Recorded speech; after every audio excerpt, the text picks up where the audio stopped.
即係嚟到呢個傳説中嘅白天鵝。係啊，你話帶我嚟食飲早茶，係咯，通常有啲 uncle 先至去飲早啱啱我咪 uncle Ben。茶。uncle Ben 不過目前以我嘅目光目測，呢度嚟呢度嘅人嘅年齡都係比較年長啲嘅。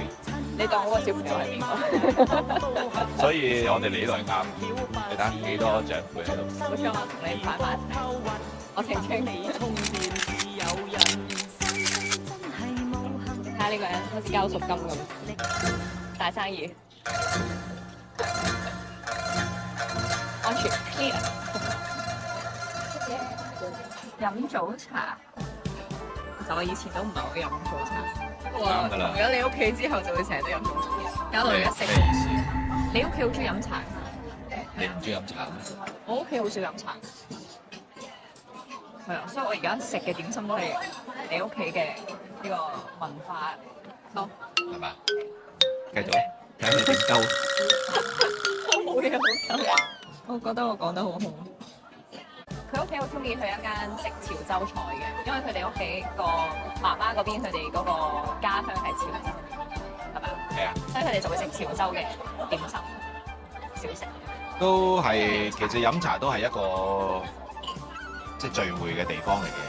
咁我去親茶樓都係最中意都係食春卷啦、叉燒包啦、燒賣啦，係咁多咯，即係都係呢幾樣。有叉燒酥啦，有叉燒包啦，係啦，有腸粉啦。係啦。我哋食呢個馬拉糕。好嘅。分翻咁多個人頭食啊嘛，一個人食唔晒。有幾多個得我同你一個喺度。呢個剪爛咗，你搞到唔專心。唔係咁樣剪開咗，譬如啲鹹水角係好難用筷子去鋸斷嘅。剪咗就冇咁麻煩。剪到呢啲鹹，剪走陣皮。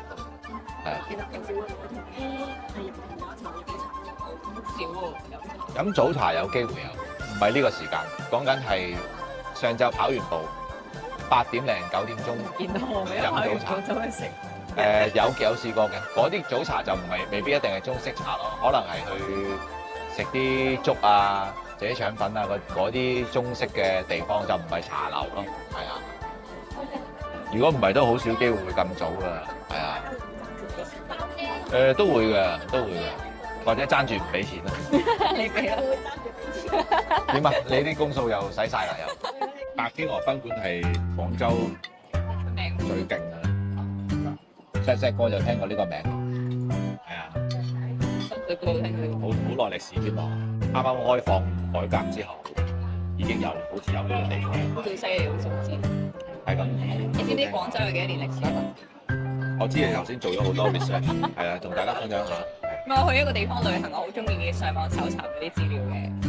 我睇到原來廣州係有2200年歷史咯，即係佢係公元前嘅。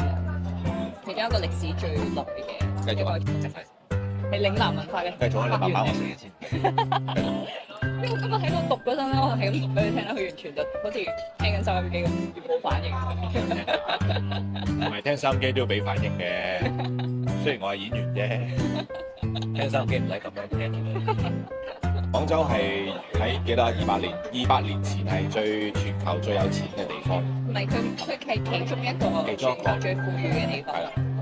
即係1820年嘅時候，佢寫話呢度係因為其中一個最大嘅港口，咁好多啲外面嘅人同中國嘅人係喺呢度做貿易嘅，又有13項嘅貿易，所以就變咗呢一度係其中一個最多商貿嘅地方嘅城市，咁就係好多係啦。我講咗呢個咩，我哋上課啦。